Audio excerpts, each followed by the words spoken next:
A lot of you were interested in my Hazezon deck, so I wanted to give you all a little deck tech. Let's do it.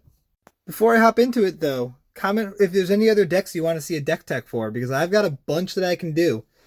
So just let me know what you're interested in seeing, and I'll put it on the list. Hazezon is a very neat commander. It has Desert Walk, which is never useful, but he lets you play desert lands from your graveyard. Awesome. And whenever a desert enters a battlefield under your control, you make 2 tokens. Love that. The most important cards for this deck are going to be the deserts, so you're going to want to run a lot of them. Some of them synergize really well with Hazezon, like the cycling ones, because you can cycle them to draw a card and then play them from your graveyard with Hazezon. Also ones like Ramanop Ruins, you can use it to sacrifice deserts, and then you can replay those deserts from your graveyard.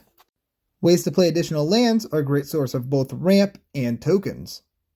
If you're going to be playing all these lands, landfall cards seem fantastic, especially ones that make tokens whenever your lands enter. Fellow Retreat can also buff those tokens, which is super nice. There's some cool cards here. Additional ways to play lands out of your graveyard is always great. Ways to sacrifice your lands also seem great, so that way you can sacrifice a desert, then replay it from the graveyard. Squirrel Wrangler and Goblin Trenches are both a great way to generate additional tokens, and Constant Mists is just mean. It's so good in this deck. There's some additional token creation, including Halo Fountain, which is an alternate win con. A bunch of cards that synergize well with tokens. Sylvan Anthem's cool because the tokens you make with Hazezon are green. There's just a lot of good token synergy cards, or cards that just work well when you have a lot of creatures on the board. Purphoros can just straight up win you the game. Here's a few other ways you can just straight up win the game. Critterhoof Behemoth, this version, fantastic.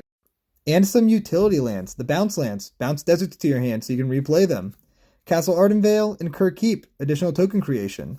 Lotus Fields can let you sacrifice deserts. Oran Reef the Vastwood, along with Castle Embreth, can make your tokens bigger. And that's my Hazezon deck. If you want to see the full deck list, check the link in my bio. I hope you guys enjoyed this, and let me know if you did.